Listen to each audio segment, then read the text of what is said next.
If you ask me the biggest fear I have, fake environment.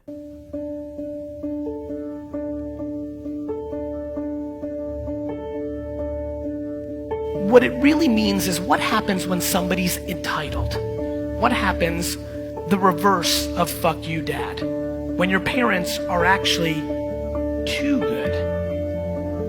What happens when your parents love you so much that they think the right thing to do is to subsidize some of your life by paying for it? Let me give you an example of a fake environment. When your idea of a business can raise $1 million to start it, that's a fake environment. There are people out there who have startups whose daddy or mommy is underwriting it quietly. The only two people that know sometimes is mom and the son. Not even the dad knows that they're kicking cash to keep it alive, because the mom or the dad or the kid or the boy or the girl, they all like the facade that little Johnny's doing well. Mom's kicking cash because she wants her friends to think her son or daughter is the next Mark fucking Zuckerberg. In fake environments, we're still in the midst of a world where somebody goes to a liberal arts school, is wired into the ecosystem of wealth, pops out, never sold a thing or has a business bone in their body. You come up with an idea and your business is worth $4 million to venture capitalists. That's a fake environment. That's why it will collapse. That is why we are going to lose.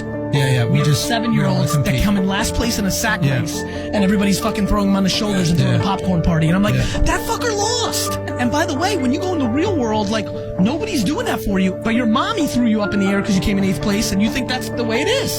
That shit scares me. My kids are crying in my house every day because we're playing race and we're playing basketball, and so far I'm undefeated.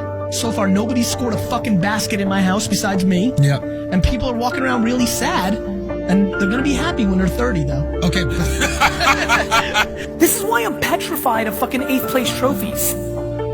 If you grow up where everybody gets an 8th place trophy, you're actually scared of losing, and then you're fucked because losing is real. I'm literally making content on the internet that says fail on purpose.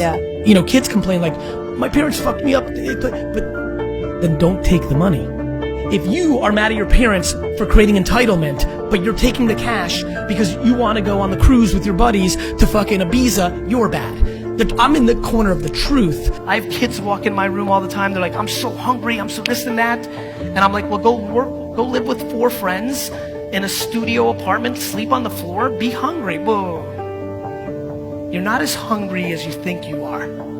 If you're lucky enough that you know what zero tastes like and you weren't given anything and you're not entitled, you're fucking set. Meanwhile, if you grew up super rich and privileged and handed everything, you're finished because the institutions that used to take care of you are losing. Got it? And you don't know how to get yours. You weren't taught to hunt. Because when you're hungry and there is no food, you go and learn how to hunt. But when you were fed, and you didn't have to hunt for it, you become a zoo animal. In the cage in the zoo, everything was taken care of. When they went out there, the other animals killed them. And so fake environments is very, very important to me. If your parents pay just for your Uber, you're already living in a fake environment. Like, I'm pushing. I'm about to get really unpopular because I'm going to write a parenting book that's going to make every single parent in America not like me. You know why people get uncomfortable when I talk about parenting? Because nobody wants to be accountable if their kid's not doing well, that they did something wrong. It's the ultimate devastating feeling. You love your child so much, right? It doesn't mean it's not right to talk about.